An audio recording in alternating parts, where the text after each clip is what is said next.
இன்றைய இதமான காலை தென்றலில் அனைத்து அன்பு உள்ளங்களுக்கும் என் இனிய காலை வணக்கம். இன்று ஒரு குறள்.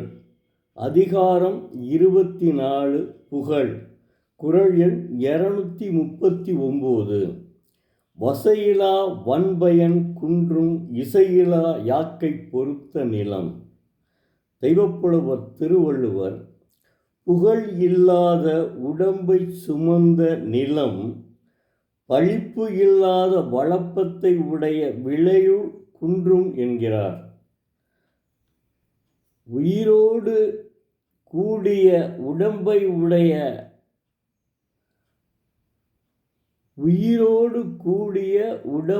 உடைய ஒருவன் புகழோடு வாழ வேண்டும். அப்படி புகழோடு வாழவில்லை என்றால் அந்த உடம்பு உயிரோடு இல்லை என்பதற்கு சமம். அத்தகைய புகழில்லாத உடம்பை சுமந்த நிலம்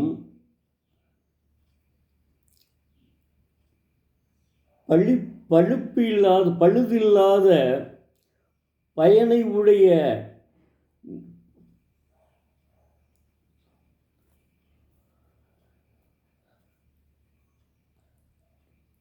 அதாவது பிணத்திற்கு புகழில்லாத உடம்பை சுமந்த நிலம் வளம் குன்றிய நிலம்.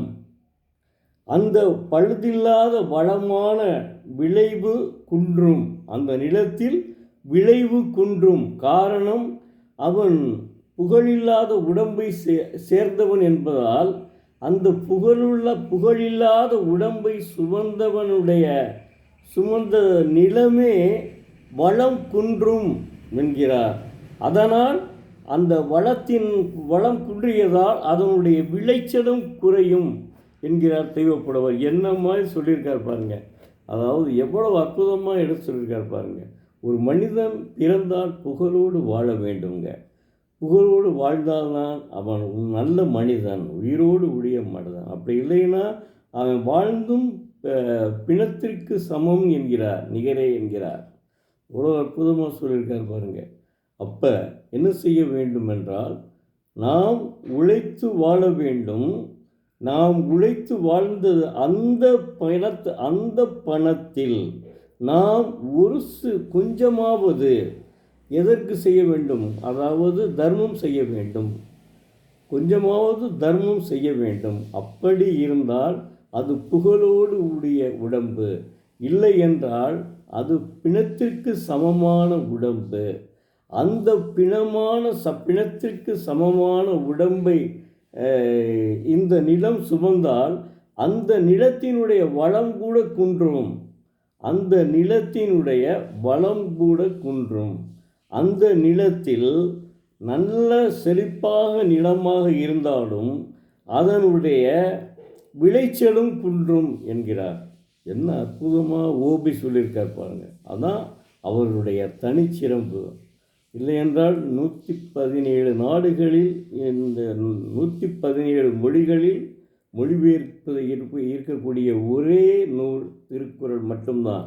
உலகத்திலேயே 117 மொழிகளில் மொழிபெயர்க்கப்பட்ட ஒரே நூல் திருக்குறள் மட்டுமே என்பதை உணர வேண்டும். உணர்ந்து மாணவ செல்வங்களே, மாணவ கண்மணிகளே, உங்களை மன்றாடி கேட்டுக்கொள்கிறேன். தயவு செய்து ஒரு 10 நிமிஷம் கூட ஒதுக்கி ஒரு குறளை படித்துவிட்டு அதனுடைய பொழிப்புரையும் தெரிந்து கொள்ளுங்கள். இப்படி ஒரு அதிகாரத்தையே படித்து முடித்துவிட்டு அதுக்கு அடுத்த அதிகாரத்துக்கு போங்கள். இப்படி சென்றால் நீங்கள் இந்த தமிழ்நாட்டினுடைய மாண்பையும் பண்பையும் கலாச்சாரத்தையும் காக்கக்கூடிய தன்மை இளைஞர்களிடம்தான் உள்ளது. அதை பார்த்து தயவு செய்து படியுங்கள். திருக்குறளை நீங்களும் படியுங்கள். உங்களுடைய நண்பர்களையும் படிக்கச் சொல்லுங்கள். நன்றி, வணக்கம். நாளை மீண்டும் ஒரு குறளோடு உங்களை சந்திக்கவிருக்கும் எழுத்தாளர் சோ. பரமசிவம், மதுரை.